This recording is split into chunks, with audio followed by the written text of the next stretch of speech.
This is the next segment. This is where I'm sharing with you the things that I've been able to be blessed with doing.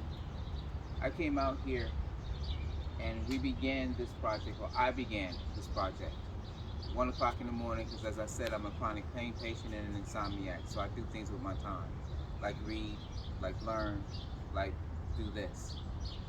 And it began with the elect Chantel Brown, who's a young lady that I met at the BBC, Black on Black Crime Inc.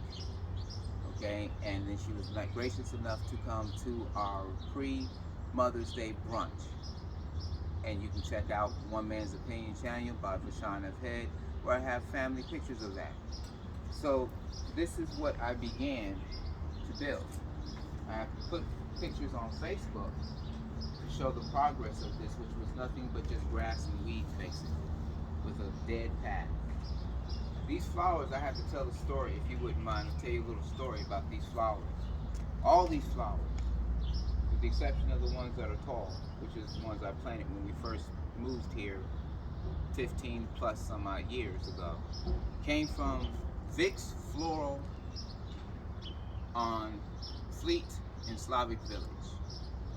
Vic is no longer there, if you remember Vic. However, he turned it over to a beautiful young lady who happens to be a neighbor in the Slavic Village.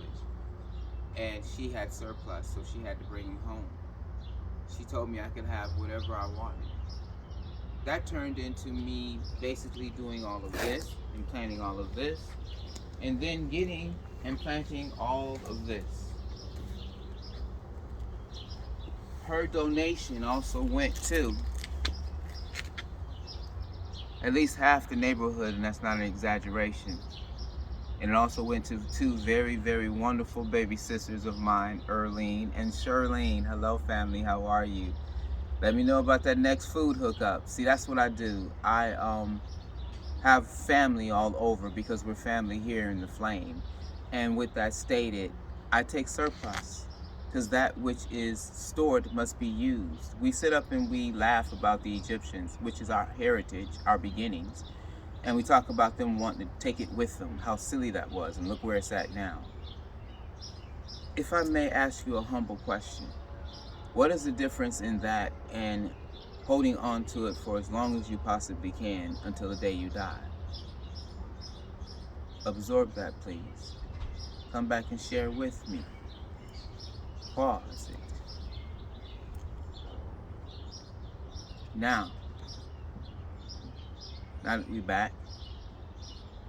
So, when we hoard it, we want to say to ourselves, in my humble opinion, that we're saving it for our kids. But how many of us know kids that parents died and they didn't give a rat's toot about it? So stop, in my humble opinion, lying to yourselves. That would be a beginning, because we're brainwashed. We're completely brainwashed. Understand that. You are only allowed to have certain information, and later on we're going to talk. And I'm going to sit down with you and read some stuff to you if you want to learn. If you don't want to learn, don't come here. If you don't want information, don't come here. If you don't want to try to understand yourself, don't come here. You are absolutely right to be nervous, because I am going to show this world a new beginning. Tombstone, movie talk. He says in the movie, and you tell him when I come, I'm bringing hell with me. Well, I am blessed enough to be sure in what I believe in the Alpha and the Omega, and the message that I am bringing with me. That you tell him I'm coming, and I'm bringing heaven and hell with me. Absorb that. I am a humble man, and I walk quietly, but I carry a big stick. For those of you that may or may not wonder whether you know me, another way of letting you know that yes, you probably do, and I'm blessed enough to do that, is for you to read my book and understand where I was compared to where I am. So we're going to stop, and then we're going to move to the next part so you can see the journey of me working in my yard, even with all the things that are going on. See you shortly.